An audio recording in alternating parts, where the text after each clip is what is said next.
Okay guys, so here I am. I'm gonna go ahead and show you how to mount a ram mount brake reservoir for your bike. I got a 2017 Street Glide, had a lot of trouble finding the right part. And so this is gonna maybe help some of you guys, because I went through about 3 mounts before I finally found it.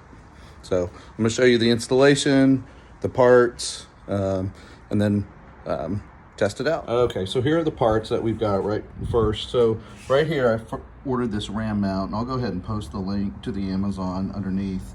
But essentially, it's just this ram brake clutch reservoir base. It's got a 1-inch ball on it. And then the mount that I'm using is actually gonna be this mount. And it's got a nifty little way that you can change the size, you know, to actually open it up like that. And then when you press the phone in, it'll press against this red button and it tightens up against your phone. One of the reasons I really like this one, where I struggled with the Street Glide, is because it's got this articulating arm on here, and you can kind of swivel it and change it different directions. Got the package here. And so one end here attaches to one of the balls, this attaches to the other one, and this is kind of the tightening device to kind of lock it down. So here's the bike. One of the reasons that I struggled finding a good mount for it is because there's just not a whole lot of clearance right here to get a phone mount. And of course it would hit the tank if it was real tight. Kind of the same thing for the other side, so it was real tight. So what I did is I'm gonna put this ram ball mount, which is this little doohickey right here, lines up perfectly with the holes, and I'm gonna put it right over this sleeve here, just because it looks a little bit better than without the sleeve, because the curvature just doesn't, I don't know, I like the look a lot better right here with this on it. So okay, so here I got the ball mount attached now. It was kind of hard to hold the camera and screw both of these in, but you can see it's pretty solid. It's not going anywhere. Brake reservoir is pretty solid, so everything seems to be going good there. And like I said, I kind of like that sleek look. That's why I put it on top of that deal. If you're not really concerned about it, you can probably match it up right up as close as possible to here.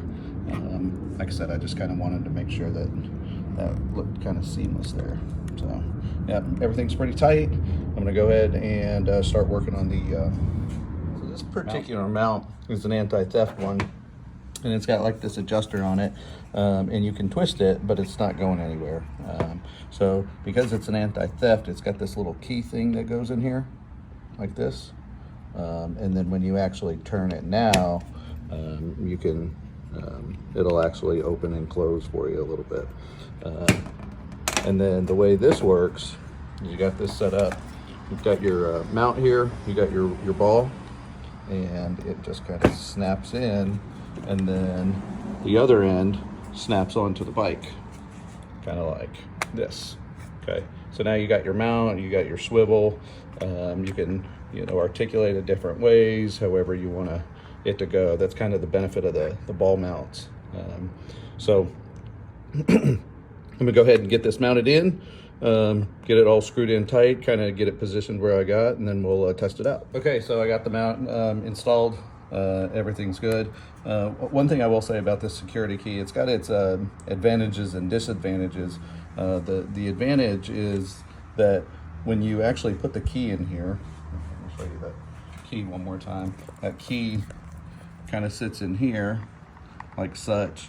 The good thing about it is you can actually crank it pretty good and get some good leverage on it to make sure that it's nice and tight. The disadvantage is that you can't turn it unless you have this key. So if you're expecting to do any mid-flight adjustments or anything like this, then you're going to have some issues. I've got mine tightened down just enough where I can actually twist it and then twist it back. It's a little stiff, but it's based on how tight you want it.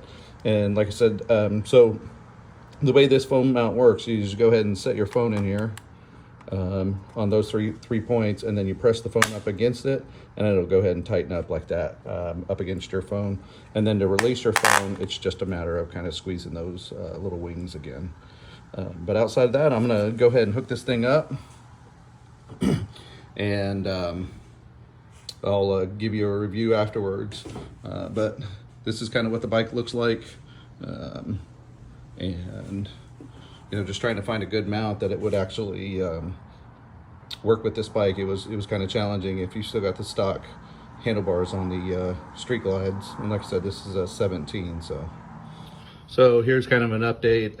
Had to make some adjustments because when I realized I put it on the bike, it was covering up a lot of the mirror. You can see still kind of covers up a little bit of the mirror here, you know, but before it was way over here covering up the mirror. So kind of changed the configuration a little bit. It's kind of the benefit of these ball mount adjustments is you got a lot of flexibility. Kind of changed it like that, straight up and down.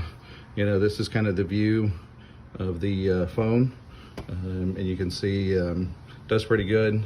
Face ID probably isn't going to work in this situation, a little too far away, but I'm going to go ahead and I'll show you guys how that mount works. So you squeeze these little two buttons on the side, and it kind of opens up.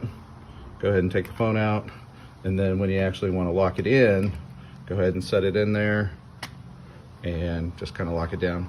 And it kind of gives you an indication. This is an iPhone 13 Pro, so it's a little bit bigger one, and I've got a really thin MagSafe case on here, so you know, still got a little bit of room. You can probably get a little bit thicker phone in there, and then the full height of this thing is that much bigger than the iPhone 13. So and I think the iPhone 13 is like 6.7, 6.8, something like that.